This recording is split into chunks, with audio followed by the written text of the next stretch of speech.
I remove my eyes to him. As he makes his way to my other teammates, I look back at my monitor at nag-antay lamang ng call. Suddenly, I heard a beep on my side. While I was fixing my headset, I was shocked to see Sir Jameson pull a chair to sit and was about to open his mouth. But I stopped him. The audacity to do it, but nah, I was just doing my job. Thank you for calling EXIB. My name is Tanya. How can I help you today? Bitch! Let me talk to a supervisor. I don't need your fucking help. Hand me to a supervisor. Napapikit ako dahil sa lakas ng pagkakasigaw ng customer. Lalaki ito't mukhang sumasabog na bulkan. Napalingon ako sa tabi ko. It was Sir Jameson, holding a headset and connected to my abaya. Wait, is he planning to listen to my call? Hey! Still there? I need a supervisor. What's your name again? Natauhan ako mula sa pagkakatingin kay Sir Jameson. Saka tumingin sa monitor. It's Tanya, Sir Holster. Alright, Miss Tanya. I know it's not your fault. I'm frustrated. I've been an EXIB customer for 20 years. Lie. He started being a customer 2 years ago. Yet you give me headache since last week. Now I need a supervisor that can help me with my problem. I've talked with 3 agents already and spent 3 freaking hours explaining but nothing happened. No, let me talk to your supervisor. I have a sigh. Saka hinilot ang aking sentido. I clearly understand the frustrations that you are facing right now. However, I can definitely help with this one.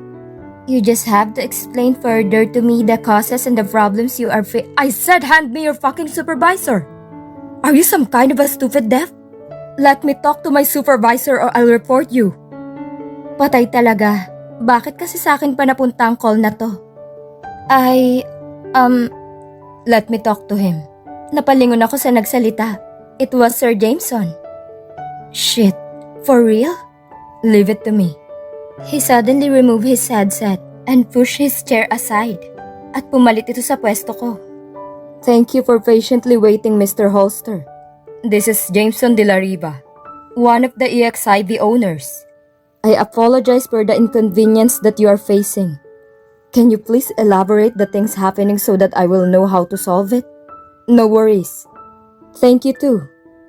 Tuloy-tuloy na pagsasalita nito habang mabilis na tumiti pa sa keyboard. Sir Jameson opens window and after windows like he is looking for something. But what he said totally blew my mind. By the way, cursing at my employee is such a disgraceful manner, sir. We should always know to control our tempers and words, sir. What the hell? Kinalabit ko siya and mouthed. Anong pinagsasabi mo dyan? Instead of answering me, he looked away again with red cheeks. But di ko napansin naka-blush na pala siya. Nagpatuloy ito sa pagkausap sa galit na customer. His hands were fast while navigating the tool and typing. Alam na alam niya kung paano ang gagawin. And even his flowery word just to calm the customer down were such an expert type. Call center agent ata siya nung fast life niya. Napatingin ako sa katabi ko na si Alea, na ngayon ay di makapaniwala na nakatingin sa akin. Matik na yan. Ang sabi-sabi mag-o-observe ang boss. Hindi magte-take over ng soft call. Maya-maya ay humahangos na lumapit sa akin si Coach Match at si Mentor George, kasama si Mentor She. Nanlalaki ang mga mata at hindi sila makapaniwala. What's happening, Tanya? Pasimple kong tiningnan si boss na hanggang ngayon ay inaayos pang problema ng customer. Kumibit balikat ako. Pinaalis niya ako bigla eh. So ayun, siya na ang kumausap. Inarte eh. Sobrang tagal na naging call niya. Halos 30 minutes ata bago ko narinig ang closing spiel niya. And to my shock, nilag out niya ako. Nanlaki ang mata ko sa kakinalabit siya. Hoy, bakit mo nilag out? Mako-call out. Tanya Gomez, please log in again. Tanya Gomez, please log in. Ayan na nga, tinawag na naman ako. Super famous na naman ako nito sa chismisan. Napairap na lamang ako sa katumingin sa kanya. He cleared his throat saka tumayo. You will not take calls for today. Kumunot ang noo ko sa kanyang sinabi. At bakit naman, Aber? Sagot ko saka tumayo na rin. Because I said so. Napairap ako sa kanyang sinabi. Dinuro ko siya. Alam mo, para kang tanga. He smirks at me. You don't say that to your boss. Tumaas ang sulok ng aking labi. You don't snatch a call from your employee. Sasagot sana ito. Ngunit nanatiling tikom na lang ang bibig ni Sir Jameson. Bahala siya dyan. Tumalikod na siya at naglakad paalis. But halfway of it, tumigil siya at muling humarap sa akin. After you close your tools, go to my office. May iuutos ako sa'yo. Don't you forget that you are my assistant, okay? Umismid ako. Akala ko nakalimutan niya na ang tungkol sa bagay na yan. Hindi pa pala. Tumango na lamang ako. Yeah. I raised my hand and gesture na parang tinataboy siya.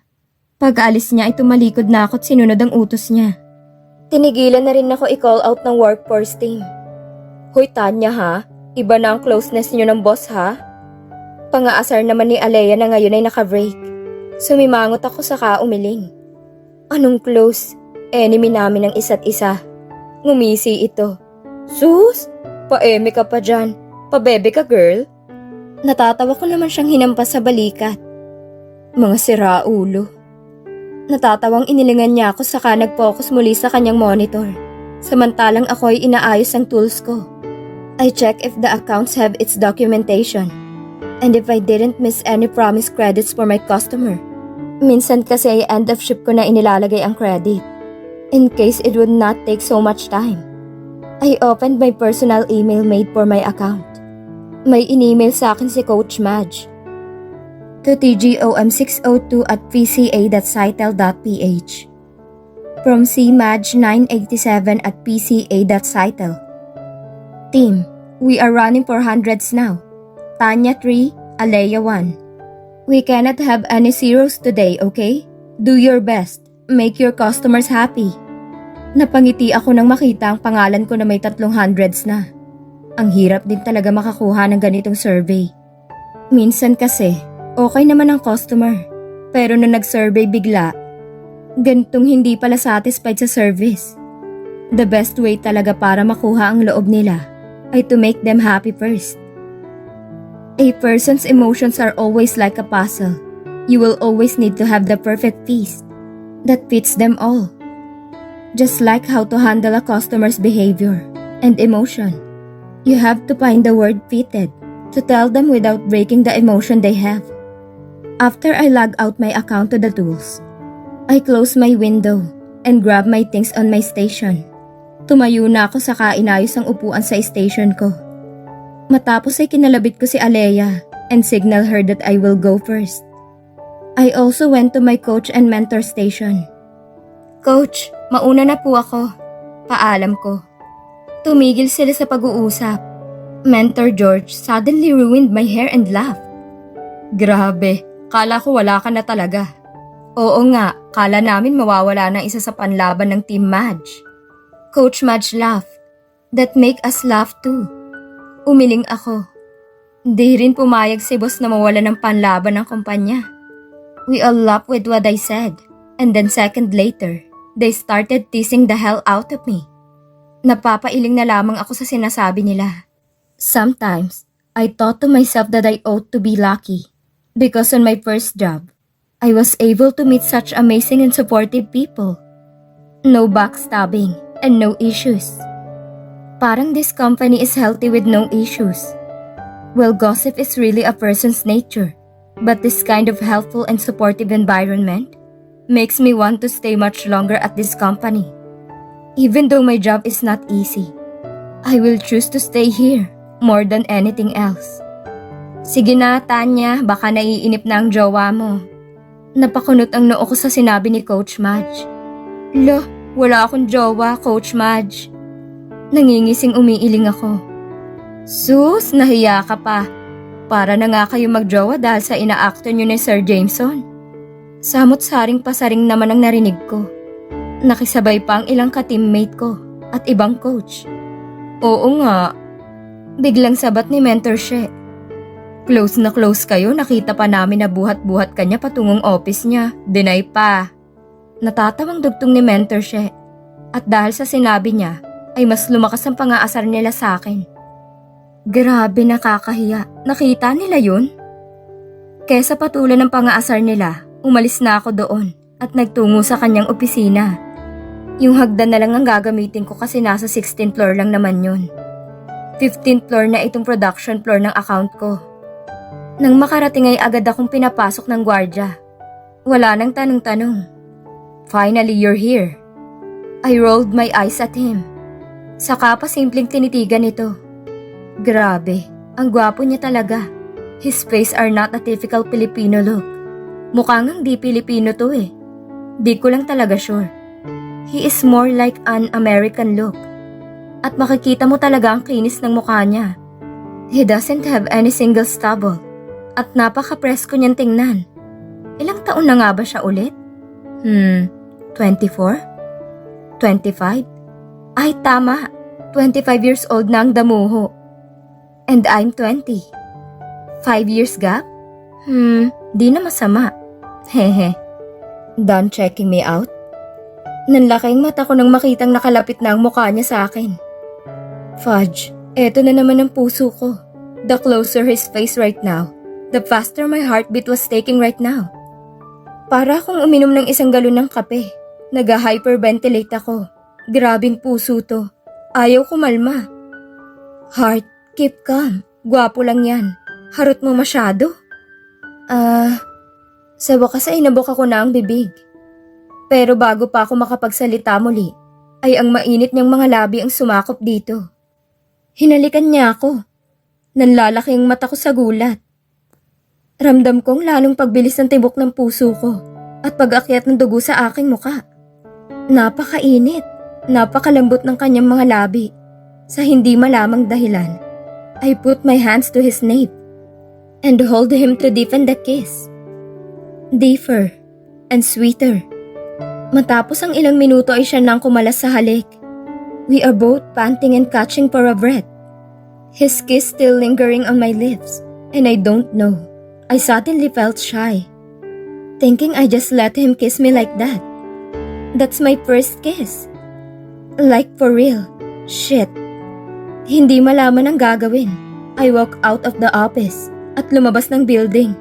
Nakapagdesisyon ako na pumunta ng convenience store na malapit sa building. Bumili ako ng drinks at naupo sa isa sa upuan doon. Hanggang ngayon ay ramdam ko pa rin ang pamumula ng aking mukha at ang kahihiyan sa nangyari. What the hell, Tanya? Ano yun?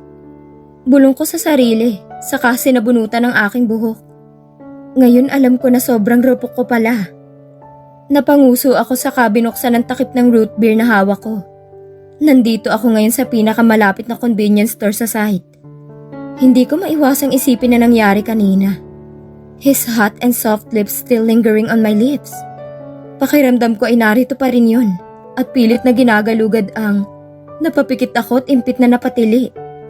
Ramdam kong pag-init ng aking pisngi kaya napahawak ako dito. Get a grip of yourself, Tanya. Hinawakan ko ang bote at uminom dito. Gusto ko man umuwi ay hindi rin pwede. Nakalimutan ko mag-out sa attendance namin.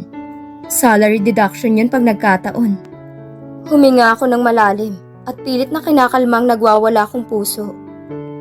I fished my phone and checked the time. It's 5:47 a.m. Malapit na rin ang out ko. Inubos ko muna ang laman ng bote bago naisipang tumayo at bumalik sa loob. Mag-out lang muna ako. Nagtungo na ako sa entrance ng building. Binuksan ko ang aking bag para ihanda sa bag inspection ng guard na nakaantabay sa entrance. When it was my turn to be inspected, someone grabbed my arms and pulled it away in the line. Ay! Anong... Shh! Sir Jameson? Instead of answering me, he continued pulling me away and entered the building on the exit door. Kahit pagtitinginan ay hindi naman siya sinaway man lang. Sa bagay, kilala naman nila kung sino ang boss nila. Saan mo ako dadalhin? Tanong ko, ngunit ni isang salita ay wala akong narinig mula sa kanya. He is busy walking while holding my arms. Habang ako ay nagpatianod na lamang dahil wala naman akong magagawa. I'm a blunt person, but I think I can only be blunt to him if it's only the two of us, or some people who know me better. But in this case, we're outside the production floor. Maraming tao na hindi ko kilala. Kaya I must be careful with the words I will use to talk to him. Nakarating kami sa harap ng elevator. We didn't even use the batch access area. Instead, he asked the staff to open the emergency door for us. We wait for the lift to open. And when it did, he pulled me again. Mabilis niyang isinara ang elevator na para bang ayaw niya ng may kasabay. Problema ng lalaking to. Makalipas ang ilang minuto ay nakarating na rin kami sa floor ng kanyang opisina. Sa loob ng ilang minuto na yon, ay hindi niya binitiwan ang braso ko. He held it like making sure that I will not be able to run away from him again. The door opened, and he immediately went out dragging me with him. Hey, dahan-dahan lang! Reklamo ko, dahil parang nagmamadali ito kung maglakad. Kaunti na lamang ay madadapa na ako. Nang makapasok ng opisina niya ay mabilis ang kanyang galaw na isara ang pinto. Ilak ito at isandal ako doon. Ramdam ko ang paghampas ng likuran ko sa pinto, ngunit hindi ko na lamang ito dinaing. His hands are cornering me on the door, like I am a spray. Ramdam ko ang bigat ng kanyang paghinga, kasabay ang pagbilis ng tibok ng aking puso. Ang lakas nito, parang tambol na paulit-ulit na pinapatunog ng malakas. Suddenly, his head get near my face. Kakaunti na lamang ay magtatama na ang mga ilong namin. What the hell is he doing? Anong kailangan mo, boss? Instead of answering, he continued facing my face, so near, na nagbigay ng kakaibang pakiramdam sa akin. Why I am feeling this? I look at his black pupil in his eyes, to his pointed nose, and wet and pink lips that made me want to kiss and... You. His husky voice sent chills on my spine. I felt his hand touch my lips and carefully caress it. Napatingin ako sa kanya. You are mine. Remember that, Tanya Gomez. He whispered before he claimed my lips. Nanlaki ang aking mata sa gulat. Nakalaunan ay sumagot ako sa kanyang mga halik. His kisses right now is not gentle like earlier, but hell. I feel like chocolates and heaven combined together. I respond to his kiss, making him groan and deepen the kiss. After a while, I felt like his tongue seeking for entrance, so I gladly let him in, and even respond to his movements equally. He held my waist, at mas lalong idiniin ang katawan ko sa kanya. I felt something poking my tummy, but I disregarded that, and focused on how Sir Jameson ravished my lips. Losing air, I accidentally bit his lower lip. That made him groan. God, what a sexy music he can make. I broke the kiss and gasped for air. We are both panting, but undeniable lust was evident to his eyes. I blinked and calmed myself down. Ngayon ay ramdam kong hiya sa ginawa namin. Nakakahiya. Nakipaghalikan ako sa boss ko. That for fuck's sake is really embarrassing. Sinubukan ko siyang itulak palayo, but instead, he held my hands and kissed my knuckles. You are mine, Tanya. Don't you ever let other men kiss you again. Punong-puno ng kaseryosohan niyang sinabi. Napakunot ang noo ko.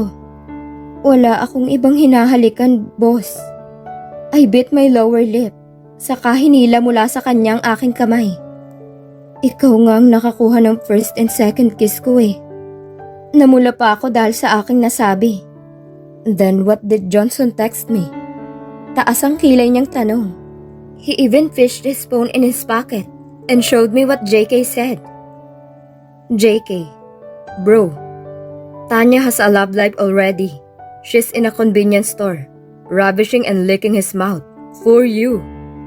Napatanga ako dahil sa nabasang text. Seriously? JK's imagination is beyond vast galaxy, sa sobrang lawak. Note the freaking sarcasm. Umiling-iling ako bilang pagtanggi sa akusasyon.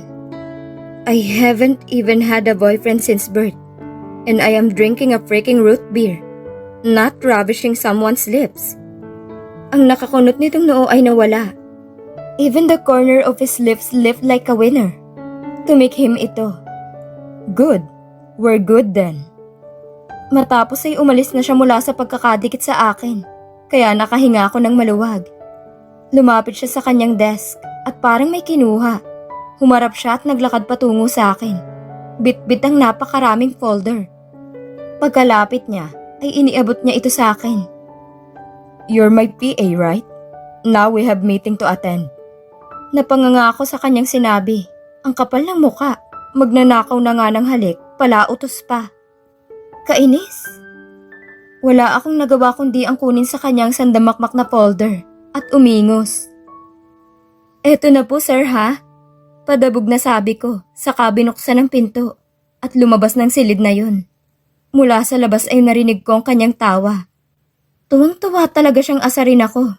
Ay, kainis. "We need to improve our people. These days we are receiving a lot of DSATS surveys. A lot of them are from OCP trainees who just finished the 1-month product training." His voice stern and mentioned his hand to the screen. "But so far, we are doing well with our GUS or sales. OMK3, who's the agent who has the most sales of November fiscal month?" "From Coach Madge team, sir, named Tanya Gomez." Nanlaki ang mata ko sa narinig. This is such a huge spoil. That makes my heart jump in joy. Napatingin ako kay Sir Jameson at nakatingin din siya sa akin. He's looking at me with a sly smile on his face. Napaiwas ako ng tingin saka itinuon ng pansin sa folders na hawak ko. He closed the presentation and stood firmly. "We cannot let Transcom and other companies beat our records. Remember, EXIVPH style has been failing for consecutive years, and we have to bounce back. We have to bring our pride, okay?" "Yes, sir," the OM answered in union. I saw Sir Jameson nodding in satisfaction. "Meeting adjourned. REPSAT at 85, team," he added before the people walked out of the room. Everyone leaving the room felt so delighted. They are light challenges, but still keep the competitiveness to be productive at a higher level. I smile. That's why I love this company for having such amazing people. "Let's go?" Napatingin ako kay Sir Jameson, na ngayon ay nasa pinto at iniintay ako. I nodded saka naglakad at nauna lumabas sa kanya. Tinungo namin ang stations ng mga OCP trainees or Operations Checkpoint trainees para mag-observe. Sir Jameson casually went to OMK3, who handles the OCP, and was conducting a meeting with the OCP coaches right now. "OCP is the lowest right now. Ours is 68%, which is affecting the site REPSAT. So we have to bring it at 85%. Can we?" "Yes, OM!" Nakikinig lamang si Sir Jameson sa ginagawang meeting ng mga coaches, habang ako ay nakamasid sa mga agents na hindi magkanda o gaga sa pagtulong sa customer. May mga mentors naman sila na pwedeng hingan ng tulong or mag-intervene kung sakaling hindi na talaga nila kayanin. I was like them before. I always have to ask my mentors or coach and give them intervention or SAP calls. But I passed through those challenges with my own courage and of course, skills. Hala, paano to? Hindi ko alam kung paano i-paperless bill ang account niya. Napalingon ako sa lalaking agent na sa ngayon ay mukhang namumblema. Dahan-dahan ay lumapit ako sa kanya. Bit-bit ang folder na pinahawak sa akin ni Sir Jameson. Inilapag ko ito sa station ng katabi niya na walang tao. I bend and look at his monitor. I click the mute button and look at him. What's the issue? Tumingin ito sa akin. But on my honor, parang anghel na galing langit ang nakatingin sa akin. How come a filthy rich-looking guy working as a call center agent? I mentally shook my mind to shoo away indecent thoughts. From his panic, mukhang mag-iisang linggo pa lang siya sa OCP. I can understand his panic right now, pero dapat ay matuto na siya sa susunod. The next weeks in OCP will be hell. The customer wanted to make his account paperless billing. Nauutal na sagot niya. I nodded and grabbed the mouse he is holding at muling tumingin sa kanya. I will unmute the call. Tell the customer you are looking at it and give you a couple of minutes. He nodded. At sinunod ang sinabi ko. Habang ako ay nag-navigate sa tools, saka nagtungo sa dapat puntahan para gawin ang request ng customer. After that, I asked him to tell the customer that we will put him on hold. There, if you are on Einstein tool, you will see the bills and payment option, right? Tinuro ko iyon, and he nodded so I continued. Then click it. After that, on the right side, you will see the options of paperless billing and autopay. Since paperless billing ang gusto ni customer, click it and there you see the word on or off. Click on, then you're good. He nodded and smiled. Thank you po. No worries. Oh, yung hold time mo. Nagmamadali naman niyang tinanggal ang pagkaka-hold sa customer at paalam na okay na ang kanyang request. He was smiling from ear to ear until the end of the call. He navigated something from his abaya and mukhang magte-take na siya ng break. Humarap ito sa akin saka naglahad ng kamay. Thank you again. I was really in a panic. Natawa na lamang ako. You're welcome. Normal as a newbies yan. Even I experienced that. He nodded and smiled. By the way, I'm What the hell are you doing here, Isaiah de la Merced? Napalingon ako sa boss ko na parang nakakita ng multo dahil sa nakita. Ang lalaking tinawag na Isaiah de la Merced ay natawa lamang dahil sa ekspresyon na ipinakita ng boss ko. Bawal na ba ako sa kumpanya ng kalaban ko? Sir Jameson's eye never leave the disgusted expression. You were never welcome here, de la Merced. Ang lalaki umakto na parang nasaktan. You're too cruel, Jameson. Maya-maya ay nalipat ang kanyang paningin sa akin. He smirked. Oh, your employees are all pretty and this girl is really a helpful one. I want to negotiate with you. 10 million and she will be under my company. Sa sinabi niyang yun ay biglang nagdilim ang mga mata ni Sir Jameson. Parang maihahagis niya palabas ng building ang lalaking ito. Kasabay ng pag-uusap ng dalawang lalaki ay ang paglaki ng komosyon. Halos lahat ay dito sa amin nakatingin. Fuck off, de la Merced. Not her this time. The guy's reaction was priceless. He looked so amused with what Sir Jameson said. Parang hindi ka paniwala. Really? How about Andrea? Just shut that, Isaiah, and get out of my company before I struggle you to death. Madiin at tila'y may halong galit na sambit ni Sir Jameson. Nagtaas ng kamay ang lalaki na tila sumusuko. Yeah, whatever, Jameson. Tumalikod na ito at nagsimulang maglakad. Nang tumigil at humarap ito muli na direktang nakatingin sa akin. The man showed a mischievous smile. See you again, Miss Gomez. Nanlaki ang mata ko sa gulat. Paano niya nalaman ang pangalan ko? Come with me. Halos madapa ako nang bigla na lamang akong hilahin ni Sir Jameson palabas ng production floor. Ayoko naman mag-iskandalo dahil marami nagko-call. Naistorbo pa sila at magka-irate pa dahil sa kaingayan sa background. Foreign customers hate disturbing background noises. Nakasakay na kami ngayon sa elevator at mukhang wala pa rin siya sa mood. Ano kayang problema ng siraulong to? Saan tayo pupunta, Sir Jameson? Tanong ko na hindi makapagtiis dahil sa sobrang katahimikan nito. Pero ni isang salita bilang sagot ay wala akong narinig mula rito. Tinopak na naman siguro ito. Nasa ika-6 na floor pa lang ang elevator at tumigil na ito rito. Ngunit nang bumukas ang elevator ay madilim na ang floor. Walang tao. Bakit tumigil ito dito?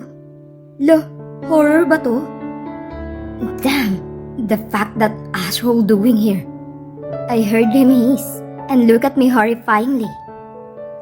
Sir? Nanlilisik at tila may inis na itinatago ang kanyang mga mata. Stay away from that jerk. That Isaiah de la Merced is a bad news. Nang matapos ang kaganapan sa elevator, ay mabilis siyang naglakad paalis at iniwan akong tulala. Nanginginig ang tuhod ko at nanlalambot dahil sa mga narinig at nakita ko. But I choose to follow him. Nakita kong lumabas siya ng site. At pagpasakay na ng kanyang sasakyan, kaya mabilis akong sumunod. Pero nakasibad na ang kanyang sasakyan nang makalabas ako. Napasabunot ako at padyak sa inis. Buisit talaga. Naupo ako sa bench doon nang maramdaman kong nag-vibrate ang cellphone ko. I fished my phone and read the text from Sir Jameson. Go home. 2 words, but it brings some unexplained flying butterflies on my stomach. Napabuntong hininga ako saka naglakad pabalik sa loob. para kunin ang gamit ko at mag-out. Matapos kong gawin ang mga yon, ay nagpaalam na ako at dumiretso sa convenience store. Ewan ko, parang ayaw pa ako pauwiin ng pakiramdam ko. Kaya tumambay muna ako sa convenience store at muling bumili ng paborito ko. Hindi ako natulog ng pangyayaring yun. After what happened ay tumambay ako sa convenience store ng ilang minuto. Bago na pagdesisyonan na umuwi na, total ay di na raw ako magte-take ng calls. And even if I will continue taking calls, baka hindi ako makapag-focus. Napailing ako sa kasumandal sa headrest ng upuan dito sa bus. Papasok pa lang ako at grabe ang antok na nararamdaman ko ngayon. Nasa elliptical road pa lang naman kami banda, medyo matraffic. At kapal ng volume ng mga sasakyan. Pero kapag bandang Cubao na, ay wala na rin siguro gaano iyan. I snapped and fished my phone inside my bag. I checked my inbox kung may text. Wala naman. I also checked my messenger. Wala ring messages. Tahimik din ang GC ng team ko at mukhang mga walang gana mag-ingay. Napalabi ako, saka pinatay ang phone ko at binalik sa loob ng bag. Nilingon ko ang bintana at inaliw na lamang ang sarili sa mga nagdadaanang sasakyan. Ilaw sa kalsada at mga bukas pa ng mga establishments. It's dark already. The sun set to take its rest, but the world is still active. Maya-maya ay naramdaman kong isang bulto ng tao na naupo sa tabi ko. I didn't make an effort to glance at the person. Hindi ko rin naman kilala to panigurado. Nakaupo kasi ako ngayon sa two-seater ng bus, kaya may mauupo talaga sa tabi ko. Umusod ako kaunti para mas mabigyan pa ng space sa upuan yung kakaupo lang. I sigh.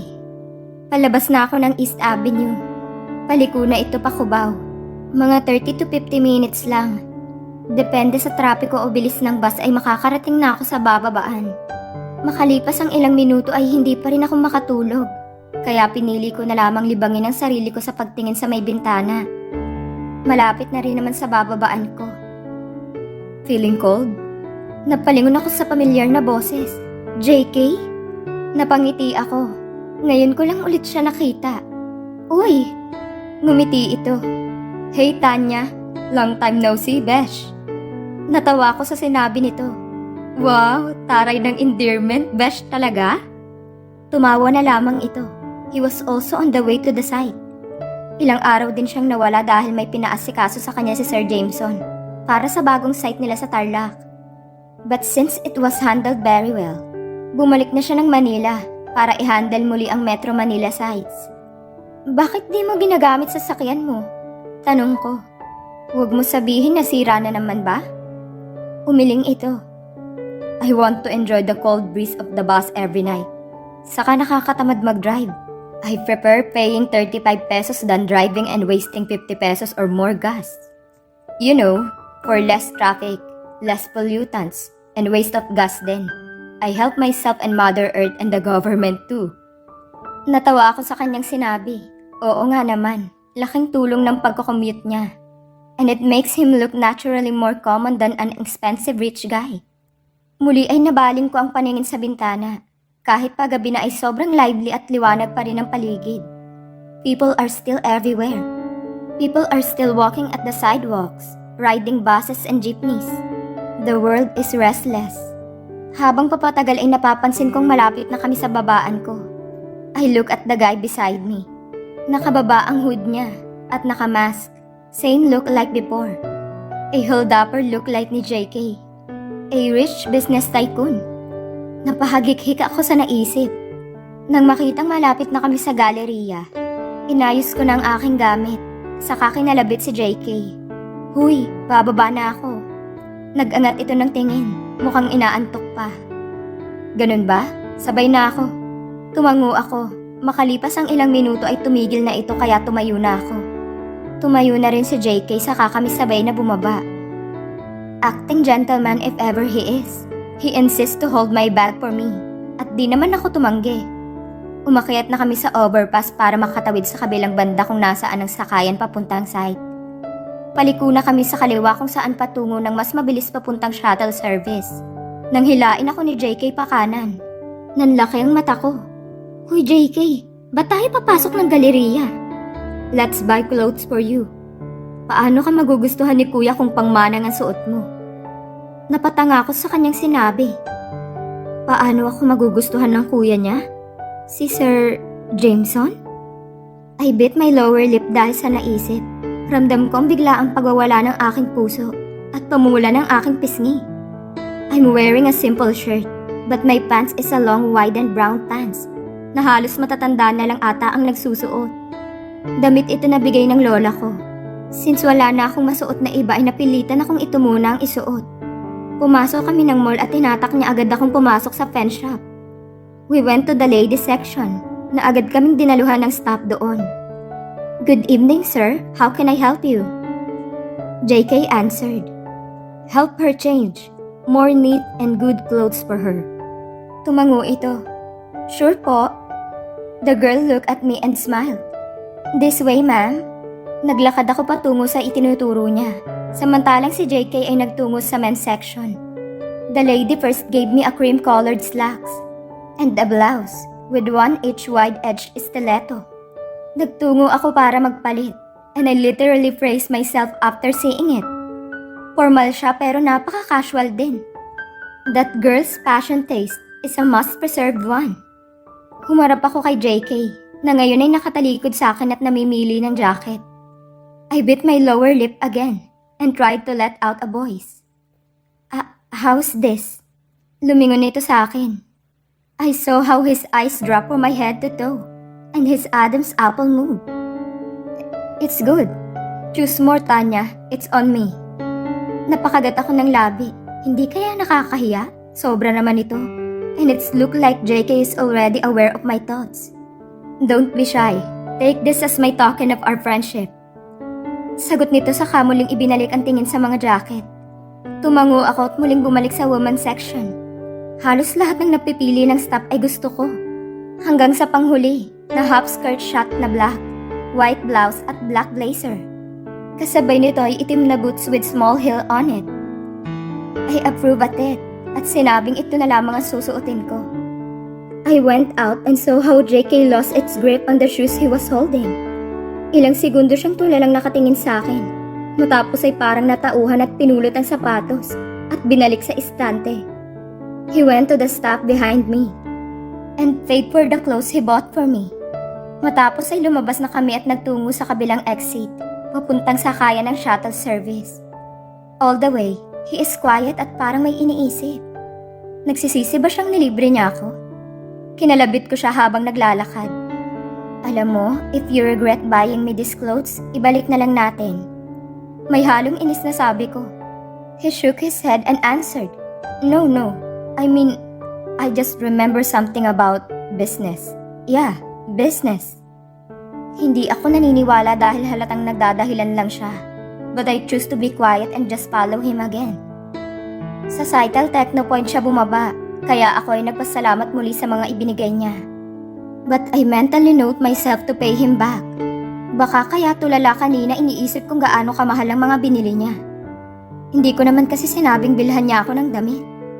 Pagkarating sa mismong site ay bumaba na ako. Bit-bit ang mga paper bag na pinamili ko. I mean, ni JK.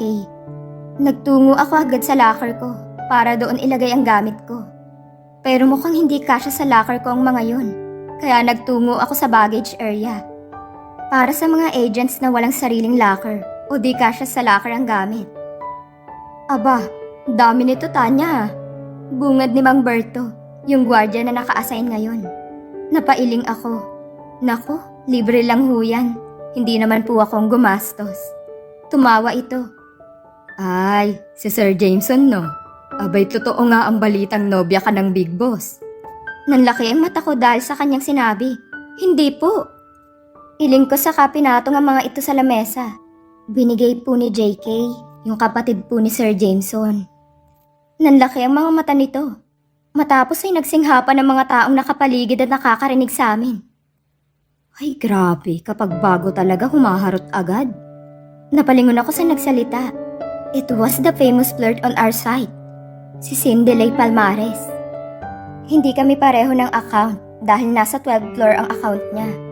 Inirapan niya ako. Maharot. Napailing na lamang ako. Sanay na ako sa ganong salita na naririnig sa kanya. Lahat ng tao dito mapa-agent, guardia, staff or what, sinasabihan niya ng ganun. Lalo na kung nakukuha nito ang atensyon ng lalaking tipo nito. Matapos maiayos sa baggage area ang mga bag, ay kinuha ko ang number at umakyat na sa aking floor. 10:45 PM na. Malapit na mag-start ang shift namin. And I cannot afford to be late. Yari ako kay Coach Madge. Exactly 10:50 PM when I arrived at our bay. Coach Madge is having a meeting with my team. But since I am kind of late, I cannot afford to join them. Kailangan ko pang mag-launch ng tools. So overall, my team is inside the aquarium room, while I am alone in our bay. Grabe pala yung Tanya Gomez na yan, kay bago-bago nilalandi yung mga boss natin. Oo nga, naichika sa akin kanina nakita daw yan si Tanya may dalang paper bags ng pen shop at binili daw ni Sir Johnson. Ang bata pa malandi na. God, bakit ganun sa industry natin? Naku, mag-ingat na. Uso pa naman yung nangangabit. Bantayan mo yung jowa mo na nasa tabi lang ng bay nila. Mamaya ahasin ng Tanya na yan. Subukan lang niya. Napahigpit ang hawak ko sa headset na kasalukuyan kong inaayos. This is the darkest part of this industry. Ang pag-usapan kanila behind your back. Nahihirapan akong huminga. Gusto kong umiyak. Gusto kong tumakbo palabas ng lugar na ito. But I have a job to do. I should take responsibility before something personal. Matamlay akong naupo at walang ganang inayos ang tools ko. Kahit wala nang mga taong pinag-uusapan ako, dinig na dinig pa rin ang tenga ko ang mga salitang kanilang binitiwan. Masama pala sa kanilang paningin ang ganoon. Oo, my attitude on those two bosses are quite bold and really different. Pero eto ako eh. I managed to act on who I am in front of those two people. At kahit kailan, ay hindi ko naisip na landiin ang mga yun. It just really pains me to hear and see people judge me completely without knowing the story behind. Okay team, auto in. Masigla at puno ng sayang sigaw ng coach ko. I sigh and follow my coach instructions. Hi, thank you for calling. This is Tanya. How can I help you? Makailang sandali.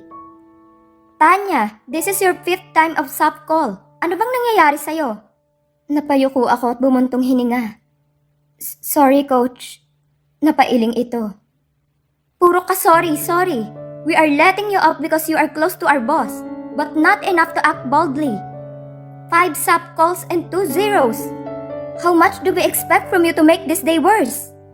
Napailing ako at ramdam ko na ang pamumuunang luha ko. I'll do better, coach. Siguraduhin mo lang. She slammed her laptop saka nag-type. Log out first. You have an hour to figure things out. After that, you have to bounce back, okay? Mas mahinahon na siya ngayon. I nodded. Someone tapped my shoulders. It was mentorship. She has this encouraging look saying that I can do it. I smiled a bit at nagpaalam na lalabas muna. Naglakad ako paalis ng bay when my eyes met his eyes. He has this blank and unread expression. I don't know, but something pushes me to ignore him. And so I did. I ignored Sir Jameson. And nandito ako sa convenience store at tahimik na lumuluha habang umiinom ng Chucky. Sabi kasi nila chocolates can light up your mood and cheer you up. Pero pangatlong Chucky ko na to. Hay. At imbes na sumaya ay mas lalo akong nalungkot. May 30 minuto na lamang ako para ayusin ang sarili ko. Pero sa tuwing maririnig ko ang masasakit na salitang ibinibintang nila sa akin, I want to back out. Pinahid ko ang luhang patuloy na kumakawala sa akin. I keep myself from making a noise dahil may mga tao pa rin dito. Iniangat ko ang Chucky, saka iyon inubos. Huminga ako ng malalim, saka itinabi ang pangatlong Chucky na nainom ko. Huminga ako ng malalim. Saka tinuyo muna ang aking mga luha. Nakapagdesisyon na lumabas. I was walking quietly patungo ng entrance when someone suddenly grabbed my hand and pulled me somewhere else. Anong... Sir Jameson? Nanlalaki ang mga matang sambit ko. Before, I will just let him pull me. Pero iba na ngayon. I should avoid them. Bukas ay ibabalik ko kay JK ang mga damit na binili niya. I will quit as Sir Jameson's PA. Kukunin ko na lang din muna ang sahod ko. Pagkatapos ay magre-resign na ako.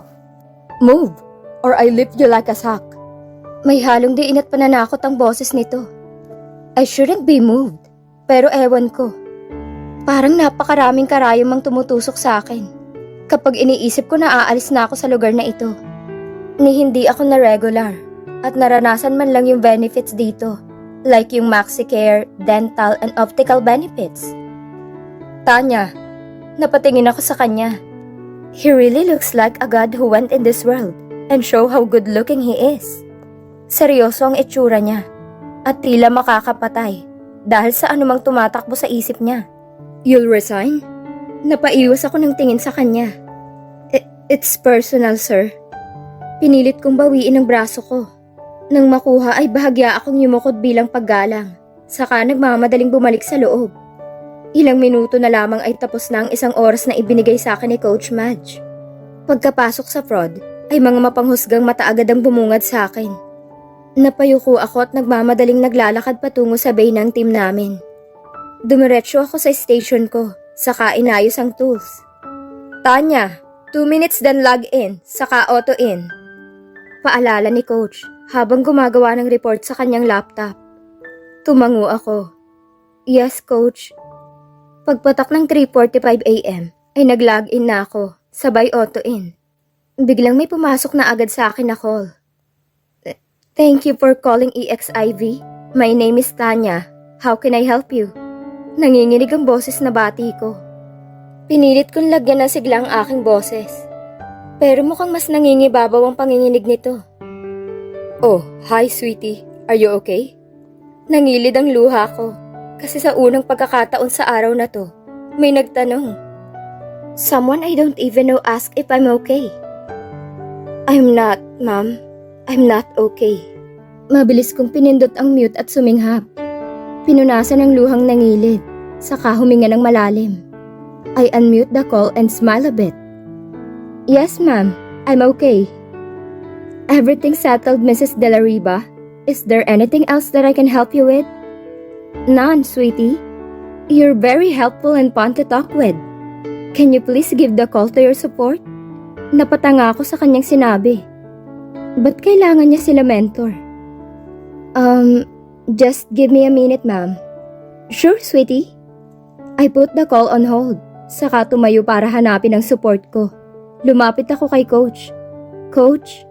Nagtaas ito ng kilay ngunit ang kanyang paningin ay nasa laptop niya. Sabi ni customer call support daw. Hindi galit. Satisfied. Nagdadalawang isip na sambit ko. Tumaas lalo ang kilay nito at sumama ang muka. Naku Tanya ha. Kapag ito DSAT na naman at sub-call pala, naku talaga, magkakapapel ka sa akin. She hissed before she went to my station. Wore my headset and unmute the call. Hello Mrs. De La Riva, this is Marjorie. Tanya support. I suppose you ask her for support? Can you tell me the reason? Habang kausap ni Coach ang customer, ay palingalinga lamang ako sa paligid. Ang mga tao ay abala sa kanya-kanya nilang trabaho. Maya-maya, from the right way ay dumating si Sir Jameson at JK. Or Sir Johnson, kasama ang ilang foreign officials. Mukhang may briefing na naman sila. Papalapit sila sa bay namin. At habang naglalakad sila, ay nagtama ang paningin namin ni Sir Jameson. His eyes are all blank and cold. Wala akong ibang mabasa sa kanyang mga mata. At kahit naiilang ako sa mga mata niya, ay hindi ko iniiwas ang aking mga mata. Para itong naglu sa mata ni Sir Jameson. Maya-maya ay nagulat ako nang biglang tumayo si Coach Madge, na may malaking ngiti sa labi. Tanya Gomez got our first recommendation for our site.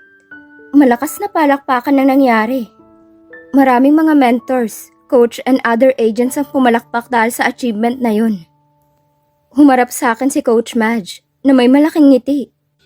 First recommendation, sure 100. Good way of bouncing back, Tanya. Tipid akong ngumiti at saka tumango. I thank her for the help, saka bumalik sa aking trabaho.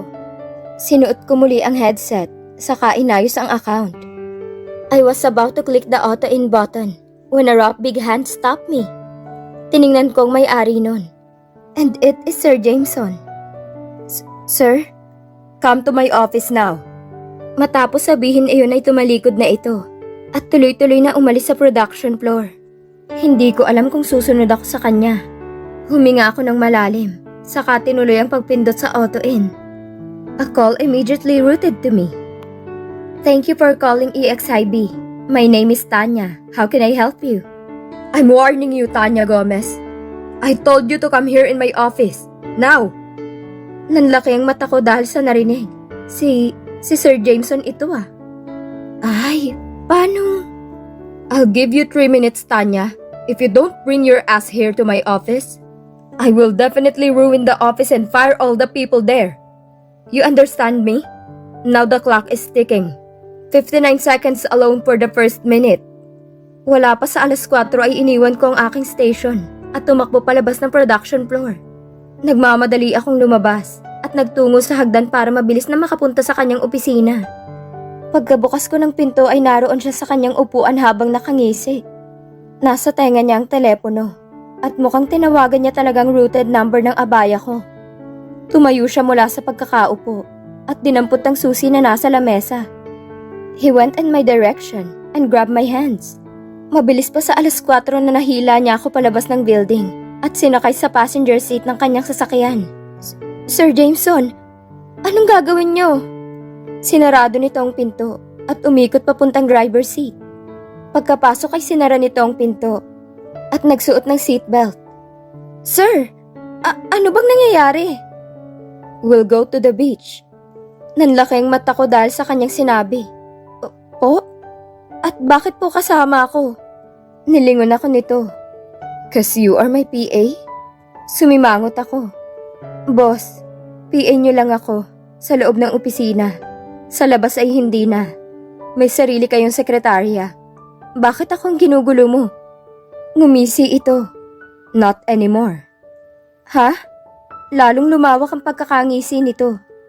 You will be my PA 24/7. Hindi pwede, boss. Protesta ko. Bukod sa mababa ang sahod, ay lugi ako doon. Magre-resign na ako. Check your card later. Pay day to day, right? What's your basic? Napakagat ako ng ibaba kong labi. 16,000. Tumangu-tangu ito. I'll make it 40. Nanlaki ang mata ko. Po? Mas lalong nanlaki ang mata ko. Bukod sa malaki na pala ang sahod ko, may health benefits. Magre-resign pa ba ako? Tumaas ang kilay nito. Take it or leave it. Hindi ako agad makasagot sa kanya. Sayang ito, 7. Titiisin ko na lang ang pagbabackstab ng mga yon, basta para kila mama. Tumango ako. Ngumiti ito sa pinasibad ang sasakyan. Nataranta ako bigla dahil yung mga gamit ko ay naiwan. Sir, yung mga gamit ko. Nasa likod. Look. Napatingin ako rito and I saw my things there. Puwera sa tumbler ko na naiwan sa production floor. I already notify your coach. She'll take care to the others that was left. Tumango na lamang ako. Mukhang planado niya na ang lahat. Pero teka, ano bang gagawin namin dun? Saka, gaano kami katagal dun? Kinalabit ko siya. Sir, gaano tayo katagal dun? The whole day. Nanlaki ang mata ko sa kanyang sagot. Fudge, hindi pwede. Hala sir, hindi ako nakapagpaalam. Natatarantang sambit ko. Call them. Sir Jason grabbed his phone on the dashboard, saka inilipat sa akin. Napipilitan kong kinuha ang phone niya at dinayal ang number ni mama.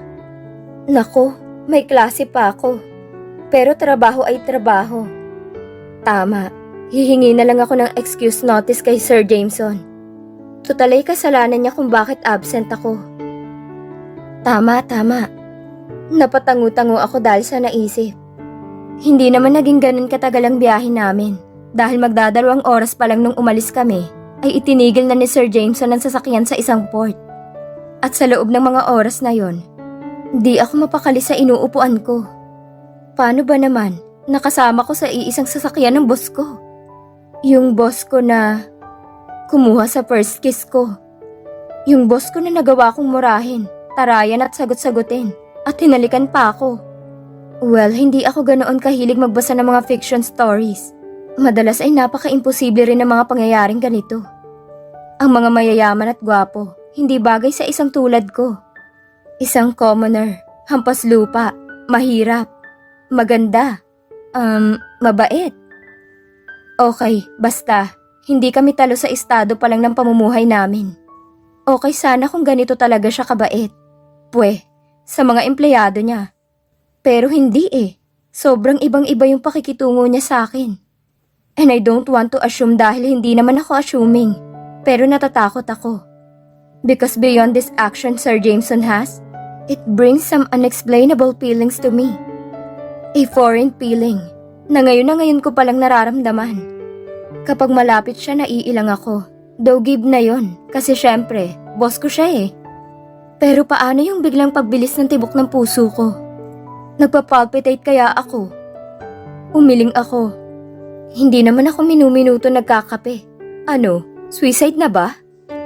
Tapos, I mentally shook my head to brush off the ideas. Hindi na maganda yung idea na bumubuo sa isipan ko. It's not safe. It's 911. Naramdaman kong itinigil ni Sir Jameson ang kotse. Mukhang nagpark na siya. Lumabas siya ng kotse, kaya lumabas na rin ako. Kinuha ko muna ang bag ko. Aw, ano ba yan? Naiwan yung mga damit na binili sa akin ni Beshi. Pagkakuha ko ng gamit ko, sinara ko na ang pinto and went to Sir Jameson. Dahil mukhang ako na lang ang inaantay niya. We'll ride to a private yacht to reach our destination. Tumango ako sa kanyang sinabi. So hindi pala itong pinakapupuntahan. Matapos ay naglakad na siya patungo sa main port, kung saan sumasakay ang mga tao. Maya-maya ay may sumalubong sa aming babaeng nakapiring bestida. Malapad at tila nangaakit ang mata nito habang nakatitig kay Sir Jameson. Hi sir, malamyos pero may halong kulot ang boses nito. Napairap ako. Wow ha, grabe ang harot ah. Sir? Dito po ba kayo sa port sasakay ng private yacht mo po? Napairap ako. Malamang boba. Alangan sa airport kami sumakay ng yacht. Bulong ko. I saw her head turn to me. Tumaas pa ang kilay nito. At ako, up and down saka nagbigay ng ngiting made in China. Grrr. Are you saying something? Umiling ako. Wala, hehe, kako ang ganda dito. Kasing ganda ko. And answered but whispered the last part. Napatingin ako kay Sir Jameson na ngayon ay ngiting-ngiti at napapailing. Problema nito. She excused herself at naglakad palayo sa amin. I smirked in victory dahil wala na yung mukhang talangka sa harap namin. We waited for more couple of minutes bago kami pinasakay at dumaong na ito papunta sa isla na tutunguhin namin. Isla Verde sa Batangas ang pupuntahan namin. Sabi ni Sir Jameson ay kaarawan ng kaibigan niya. Maaliwalas ang panahon at hindi gaano kasakit ang sinag ng araw sa balat. Pero sa mata ko masakit. Medyo nakakaramdam na rin ako ng pagod at antok. I sat at the portable chair, saka sumandal at pinikit ang mata. I think this will help me. Unconsciously, darkness consumed my being. I yawned and got myself up to sit and compose myself. I still feel sleepy. Malamig at komportable kung nasaan ako ngayon. Wala namang aircon sa bahay ah. Lumipas pa ang ilang segundo bago ko mapagtanto na wala pala ako sa bahay namin ngayon. I am with Sir Jameson. We went to a port in Batangas and ride a yacht. Papuntang isla na malapit lang naman. And then nakaramdam ako ng antok. I went to a foldable chair and rest there tapos nakatulog na ata ako. I sigh, saka tumayo at nag-inat-inat saka nagtungo sa banyo para maghilamos. After that, ay lumabas ako muli. Sumilip ako mula sa bintana at kitang-kita ko na mataas pa rin ang araw. Mukhang hindi naman ganun katagal ang naging tulog ko. Lumapit ako sa bedside table nang makita ko doon ang aking bag. Kinuha ko yun at inilabas ang aking phone para mag-chat sa GC namin. Maingay at may 100 plus unread messages na ako dito. Marjorie Villacuesta. Team, please be at the side an hour before the start of the shift. We will have our early UDL, and we need to make a plan for our day. We cannot afford to receive DSATS today, okay? Many of my teammates agreed. I nodded and note myself about the announcement. Based from my phone, it is 2:45 p.m. and the message was sent by 10 a.m. I scrolled down to see more conversation on our group chat, pero puro kwentuhan na lamang yun ng mga katrabaho ko. Sumandal ako sa headboard ng kama habang patuloy sa pag-scan ng messages sa messenger ko. I was in that position when someone knocked on the door and entered my room. Nanlaki ang aking mata nang makitang si Sir Jameson ang pumasok na yun. Sir, I utter. Ibinaba ko ang aking phone, saka umalis sa pagkakahiga at tumayo. He went on my side at inabot ang isang paper bag. It's your clothes. Change. Nag-aalangan ko itong kinuha mula sa kanya saka tumango. Thank you, sir. Clean. Just call me that. Nanlaking mata ko. Sir? Ano? Uy, ba't ba ako nauutal kausap siya? Bakit sobra akong kinakabahan at ang bilis ng tibok ng puso ko? Hindi naman pwede yun. Boss kita eh. But Johnson is also your boss. Yet you agreed to call him by his nickname. His words are deep. Bakit parang naiinis to? He sighs. That's why I'm ordering you to call me Clayne. When it's just the two of us. Okay, Clayne. Good. Tumalikod na ito at naglakad paalis. Palabas na sana ito nang tumigil ito at muli akong nilingon. I suddenly felt a million butterflies flying everywhere in my stomach when our eyes met. Meet me outside. We'll eat lunch. You haven't eat anything. Dahan-dahan akong tumango sa kanya. Hinadet at tuluyan ang lumabas ng kwarto. Marahas akong nagpakawala ng hangin. Saka napahawak sa aking kaliwang dibdib. Damn, my heart was furiously beating. Like it beats with rhythm with someone else. Ano bang nangyayari sa akin? I am starting to feel strange emotions. It always washed me over, again and again. It's starting to scare me. Do I like Sir Jameson? Tinapik-tapik ko ang aking sarili dahil sa naisip. Alam kong pretty ka, Tanya. Maganda, cute, sexy, at maganda ulit. Witty ka rin. Pero wag kang ambisyosa masyado. Mahadera ka, oo. Pero wag pilingerat eh. Saway ko sa sarili. Dapat alam ko kung ano ba talaga kami. Employer ko siya. At employee niya ako. Kahit gaano pa kabait si JK at si Sir Clayne, dapat civil at professional ang turing namin sa isa't isa. Wait, civil at professional ba yung naghahalikan at kung makaasta akala mo magjowa? I shook my head. At pilit na tinanggal ang mga di nakakatulong na ideya sa aking isipan. Realizing those things, dapat alam ko kung saan ako lulugar. I have my fault. He kissed me but I let him.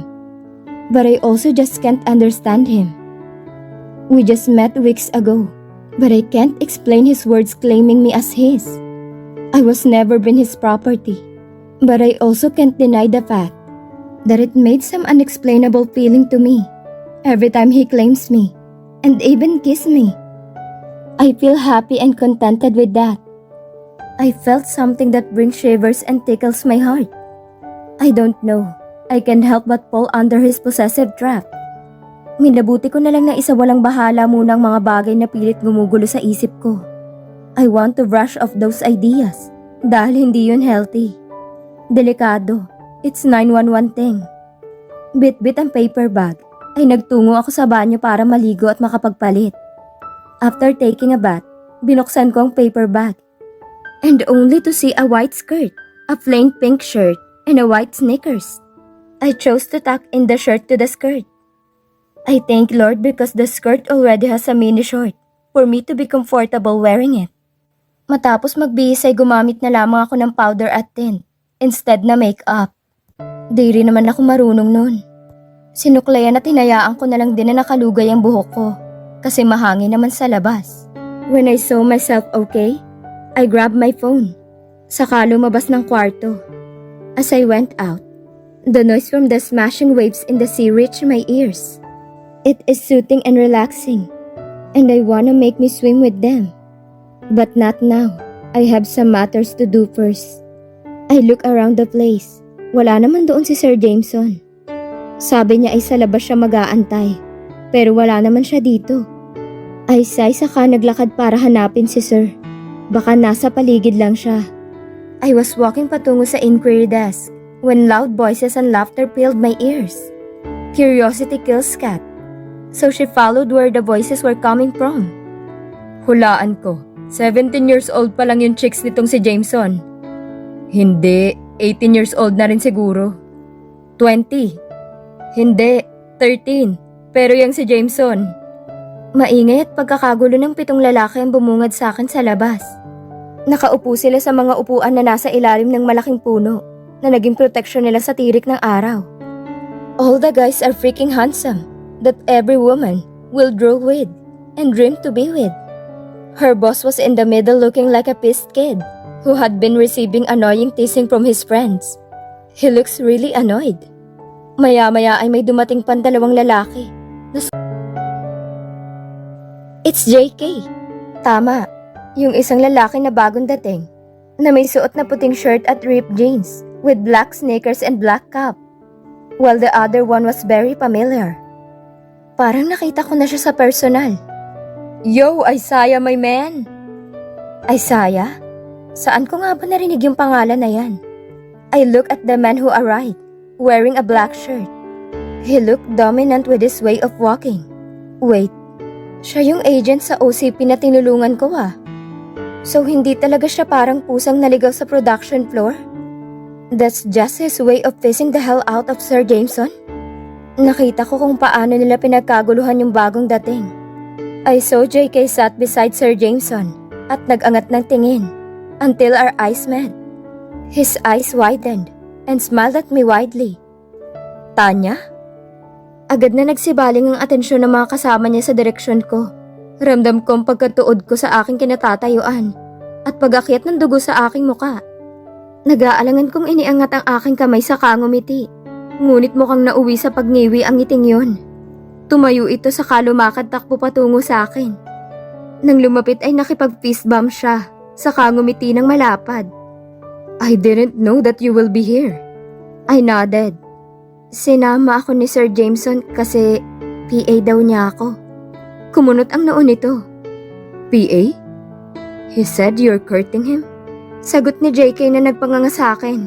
Like, what the hell is he saying? Kailan ko pa niligawan ang antipati ko na yun? Hindi ko alam kung anong gagawin dahil sa sinabi ni JK. Ang kapal naman ng mukha ng Jameson na yun. Alam kong gwapo siya, mayaman, at sa panahon ngayon, sa lalaking katulad niya ay babae na talaga ang pipiling manligaw sa kanya. Pero my God, I'm not like them. It's not like mauubusan ng lalaki sa mundo, no? Hindi lang siyang gwapo. Pero mas gwapo siya. I grip my teeth. At kailan ko pa naisipang ligawan ng kuya mo? I blurted out annoyed. Saka hindi siyang number 1 most handsome man in the world. Si Kim Taeyong yun. Humalukip-kip ako. Saka inirapan ng hangin. My gosh, napaka-asyumero naman ang antipati kong boss na yun. JK shackled with what I said. Saka ako inakbayan. Tama na yan, let's go. If looks can kill, I'll be blurred 6 feet below now. Hindi ko gaano naintindihan ang sinabi niya dahil hinila niya na ako kaagad patungo sa kinauupuan ng mga kaibigan nila. A man with red-dyed hair stand up and meet us halfway their place. He grinned like he was seeing some kind of amusing show. Yo, who's this beautiful lady you got here, JK? JK grinned. Tanya, Kuya Sutor. Oh, what a pretty lady you are to be a prisoner of Jameson charm. Poor you. Nagtawa na naman ang ilan sa nakarinig. I hear someone growing in annoyance, and when I look at it, it's Sir Jameson. They continued teasing each other until a man, whose name was Isaiah, got up and went near me. He smiled. Hi. Tumango ako tipid na ngumiti. Hello. So how are you? I nod. I'm fine. Thank you for asking. How about you? I asked back. He was about to answer when another man with much dark black hair interrupted. If Jameson's eye have daggers, Isaiah is long gone now. Natatawang sabat nito na nagpatawa sa lahat. Then another man butt in. Jameson is pretty obvious my man. He wants to struggle Isaiah's neck for the first time. So, he looked at me and grinned. What's the catch between this beautiful lady and Jameson? Mind sharing? Ano daw? Ano? I bit my lip while thinking. Ano bang dapat kong sabihin? Catch? Ewan ko. What the hell? Napuno ng tawanan ng lugar. Dahil sa lakas ng pagkakatawa nila, I felt my blood going up my face because of the embarrassment. Ano naman kasing pinagsasabi ng mga kaibigan nila Sir Jameson? I didn't know that an agent can also be slowpoke. She's an agent? Nanlalaki ang matang sabat nito. Like in the Charlie's Angels movie? Nasapok naman ito ng katabi nito. Gago, baka call center agent ang ibig sabihin. Napakamot naman ito ng ulo. Damn, that was hard, Sabi. Don't fucking call me that, you freak. Napailing na lamang ang lalaking may kulay pulang buhok, saka bumaling muli sa kanya. Don't mind those crazy fuckers. My name is Jackson Rodriguez. Pleased to meet you. Tumango ako. Tanya Gomez po, sir. Ngumisi ito. It's not my fresh type. Anyway, Jameson is killing me also. Kumunot ang noo ko sa kanyang sinabi at sinundan ang tingin ng tinitingnan nito. It turns out that Sir Jameson was already throwing daggers and such on his look. Yo, I'm Sebastian Owen C. The guy who smacked the one beside him said. And this fucker is Mason Aravellas. Pagpapakilala nito sa lalaking kabunong braso niya ngayon. I'm not a fucker, I'm a good guy. Pagtatanggol ng isa sa sarili. Nah, who's good guy for fucking woman almost every minute? Ngumisi si Mason. Well, I'm handsome. Nah, I reject them, remember? They don't have a choice but flirt you. Fuck you. I won't. Ew. Napuno na naman ng tawanan dahil sa pag-aasara ng dalawa. Another guy came up and introduced himself. I'm Storm Flynn. Please be guided that we are surrounded with people who can stay sane for a minute. Sumabat naman ang katabi niya. Bro, that's life. We're in this together, right? Fuck you, Gyro Stanford. Nandidiring sagot ng lalaking nagpakilalang Storm. I don't even know why we're here. Biglang sambit ng lalaking katabi ni Sir Jameson. Tumingin ito sa akin. I'm Mackenzie Hathaway. Tumango ako. Hello again. My name is Tanya Gomez. I'm an agent. Pinutol ni Isaiah ang sasabihin niya at ito ang nagpatuloy. Siya ang isa sa pinakamagaling na agent ng Cytel under AXIBPH account. Trinay kong i-bribe si Jameson for 10 million to have her, but he's too possessive to her. Naghiyawan naman at puno ng asaran ng nangyari dahil sa sinabi ni Isaiah. Pulang-pula ang mukha ko at halos hindi naman mapintang mukha ni Sir Jameson. Uy, ayan ha Jameson. After Andrea, let's go. Hindi pa kumakain si Tanya. Sir Jameson suddenly stopped the man named Mason from talking. Parang may babanggitin itong pangalan, pero naputol dahil nga sa ginawa ni Jameson. Sir Jameson walked past me. Let's go. Tumango ako bilang paalam, saka naglakad pagsunod kay Sir Jameson. Sumunod na lang ako sa kanya. Nasa likuran niya ako, pero di ako gaano lumalayo sa kanya. Pumasok siya sa isang restaurant na mukhang pangmayaman dahil na rin sa klase at historical team ng kainan. Hi sir, ma'am, table for two? Salubong ng isang staff. Yes. Maikli at malamig na sagot ni Jameson. Tumango ito sa kainilahad ng daanan. This way po.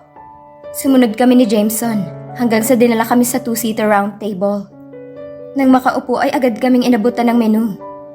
Punong-puno iyon ng iba't ibang dishes na hindi ko malaman kung saan lupalop nila napulot na dito sa Pilipinas binebenta. What do you like? Tanong ni Sir Jameson habang ang mga matay nasa menu na hawak. I bit my lower lip dahil hindi ko alam kung anong isasagot ko. I gulped. Ibinaba nito ang menu. Nakataas ang kilay nito.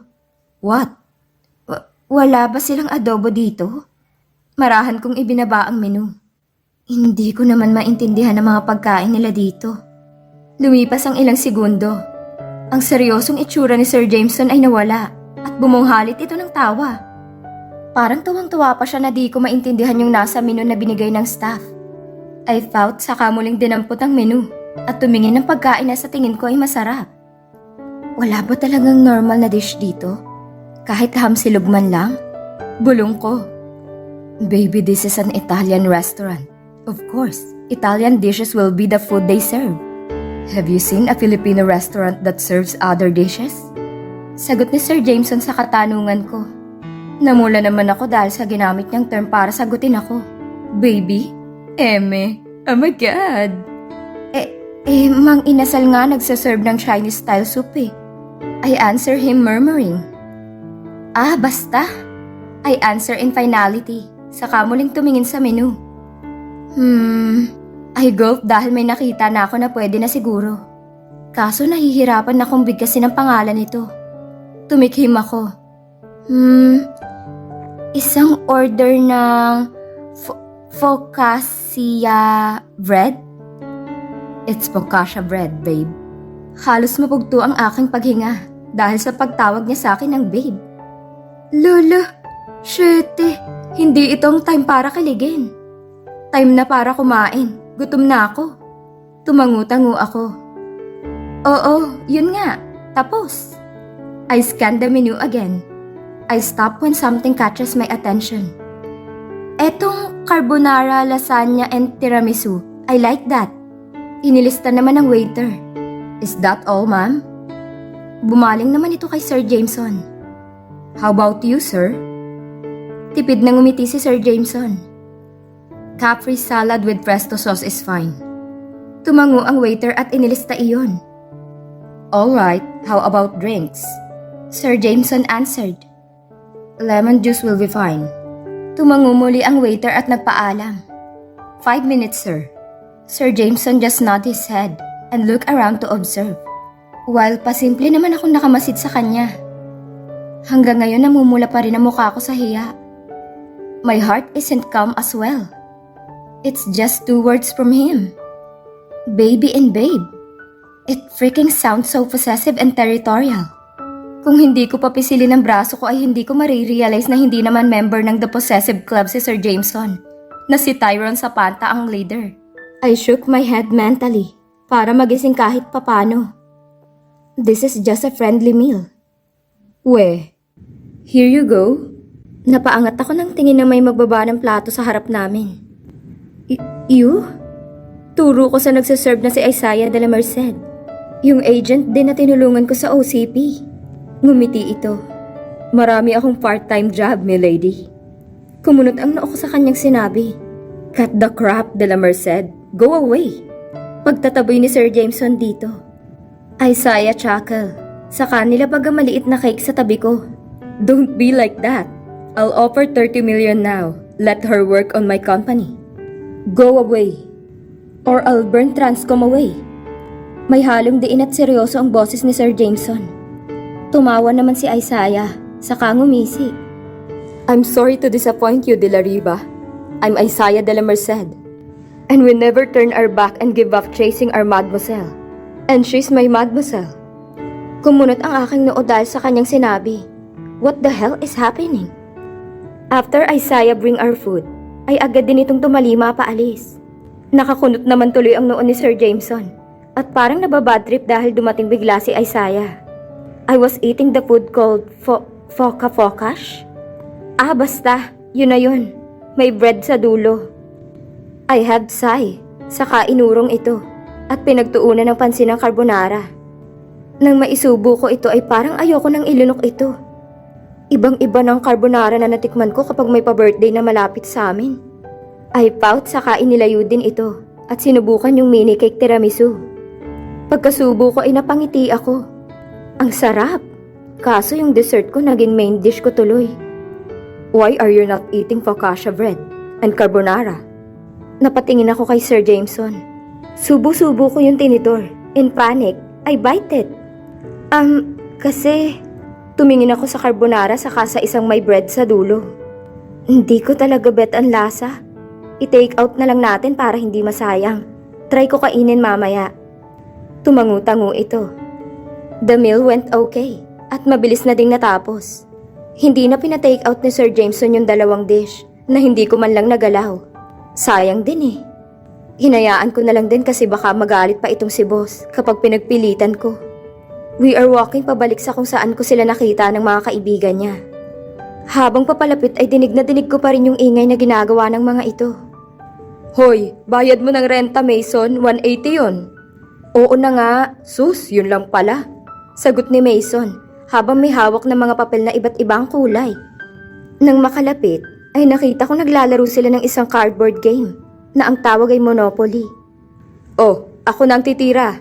Si Jackson naman ito habang may inaalog na dice. Saan? Sagot ni Mason.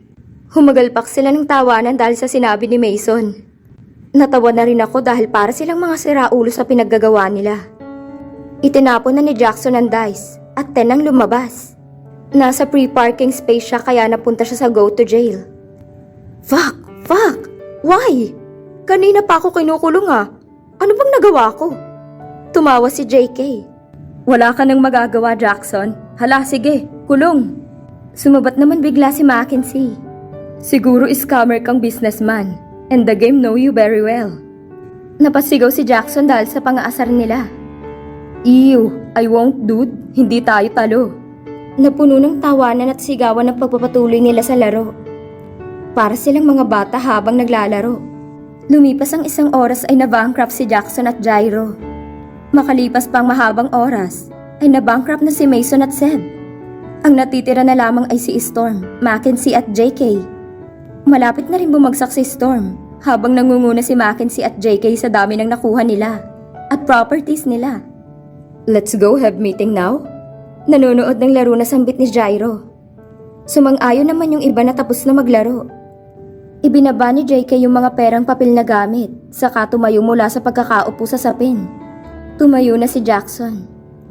I already called the staff para ayusin ito. Let's go. Tumayo na sila, kasama si Sir Jameson. Kaya tumayo na rin ako. Susundan ko na lang din sila mula sa likod. They are freaking 8 handsome men. Parang may photoshoot lang. Who plays Monopoly? Ano kayang tawag sa kanila? Monopoly gang? Lihim akong napatawa dahil sa naisip. Pumasok sila sa isang bungalow style na bahay. Except kay Sir Jameson. Nilingon niya ako na siyang nagpatigil sa akin sa paglalakad. Napaiwas ako ng tingin dahil sa ilang. The way he looked at me is so different. Para niya akong kakainin ng buhay. We'll have the meeting. You can go back to your room to rest. Napatanga ako sa kanyang sinabi. Sir, di ba kaya nga ako sumama sa inyo is to assist you for your business meeting? Tumalikod dito. You can rest now. Matapos nito sabihin iyon, ay naglalakad na ito papasok ng bahay. At di na lumingon sa akin. Kumunot ang noo ko. Ang gulo naman ng lalaking yun. Oh well, sabi niya balik na eh. Nagkibit-balikat na lamang ako saka pumihit pabalik sa tinutuluyan ko. Nang makapasok ay sumampa agad ako sa kama at umupo habang nakasandal sa headboard. I opened my phone and checked my messenger again. Maingay pa rin sa GC ng team. Pero napansin ko ang dami ng messages sa GC ng section namin at ng team ko para sa mga activity namin sa school. Binuksan ko ang GC namin at nakita kong messages ng prop ko. Sir Pachenko, Class, we don't have any classes for today and tomorrow. I'm sorry but I have an emergency and will be gone for 2 days. I will leave an activity and should fast the day after tomorrow. I advise you to do it now before it's too late. Hindi ito basta-basta. This will be half your grade per examination to take it seriously. Sir Pachenko, send file prop P_act1.docsx Sir Pachenko, send file prop P_act2.docsx. Napabuntong hininga na lamang ako. I click at the first file that Sir Pachenko sent at halos lumuwa ang mata ko sa dami. 89 pages yung first file. At ala, galit na galit ba yung gumawa ng activity na yun? I exited on the file at nag-scroll down. Seeing my classmates na nagrereklamo dahil sa dami ng ipinapagawa ni Sir, I pouted dahil sa inis. Grabe, makakatulog pa ba ako nito? Nakita ko na pinapalagay ni Sir sa bond paper ang gawain and bawal i-print. It should be handwritten. Parang mas gusto ko na pumasok na lang si Sir kaysa umabsent. Grabe magpagawa ng activity. Katapusan na ba ng mundo? Gawin ko na lang kaya yung activity kaysa tumambay at tumunganga lang dito. Lumingali nga at nagkakalkal kung may magagamit dito. Unfortunately, wala. I have a sigh. Saka pinatay ang phone ko at tumayo. Maghahanap ako kung saan may bond paper. I need to start now, or else hindi ko matatapos yun. Lumabas ako ng kwarto saka naglakad-lakad para maghanap ng tindahan. Sadly ay wala akong mahanap. Naisipan ko na lamang na bumalik sa kwarto na tinutuluyan ko nang may tumawag sa pangalan ko. Tanya! Nilingon ko ito, si Isaiah. He's wearing a casual clothes now. Oh, Mr. De La Merced. Tawag ko sa kanya nang makalapit siya. He grinned. Cut the formality, mademoiselle. Isaiah is fine. Mademoiselle? Anyway, saan ka nga pala pupunta? You're not with De La Riva. Tanong niya habang sinasabayan na rin akong maglakad pabalik sa tinutuluyan ko. Naghahanap ako kung may tindahan ng ballpen at bond paper. Kailangan ko gawin ang activity na pinapagawa ng prop ko eh. Sagot ko sa kanyang katanungan. Ay say, kaso wala naman dito kaya baka bukas na lang. Kaso wala akong tulugan nito kasi ang dami nun. He nodded his head. So nag-aaral ka pa pala? I nod. Yes, working student ako. Wow, ang sipag mo naman pala. He chuckled. Di naman, kibit balikat kong sagot. Anyway, he paused his words and stopped walking kaya tumigil din ako. Iniangat niya ang kanyang kamay at itinuro ang bungalow-style house kung saan pumasok si Sir Jameson at ang mga kasama nito. May bond paper and pens doon dahil office ng kaibigan namin na si Jackson yon. I can ask him to let you have those things para masimulan mo na ang gagawin mo. You can even stay there to do your thing. Nanlaki ang mata ko at napangiti. Talaga? Yes, mademoiselle. Ayan na naman siya sa mademoiselle na yan. Hinayaan ko na lamang siya at pumayag sa suhestyon niya. Binuksan ni Isaiah ang pinto. Niluwagan ito. He grinned at me while holding the door. Mademoiselle first. Tipid akong ngumiti at saka pumasok sa loob. The house looked simple outside. But when I stepped inside, kala ko ay nasa palasyo ako. Halos lahat ng bagay ay may kulay ginto. Sobrang yaman siguro ng nakatira o nagmamay-ari nito. Yo, Isaiah, my man! Napalingon ako sa nagsalita. And I saw it was the man named Jax Rodriguez, the red-haired man. Yo, Rodriguez! Bati naman pabalik ni Isaiah sa lalaki. They talk before the man shifts his gaze to me. Is this Jameson's or JK's girl? Jameson's or JK's what? Girl? Isaiah smirks and look at me. She's Isaiah's Mademoiselle Jax. Nalaki ang mata ko dahil sa kanyang sagot. Ano raw? Say that word again and I will wring your neck and burn your fucking building, De La Merced. Napalingon ako sa pinanggagalingan ng dumadagundong na boses. Sir Jameson? Ngingisi-ngisi naman ang lalaking nagangalang Jax. At inakbayan si Isaiah. Looks like we'll have part 2 of De La Merced and De La Riva War. Who's in? Parang tuwang-tuwa pa ito sa nasasaksihang tensyon sa pagitan ni Sir Jameson at Isaiah. Samantalang ako, hindi na magkandamayaw kakalipat ng tingin sa dalawa. Ano bang nangyayari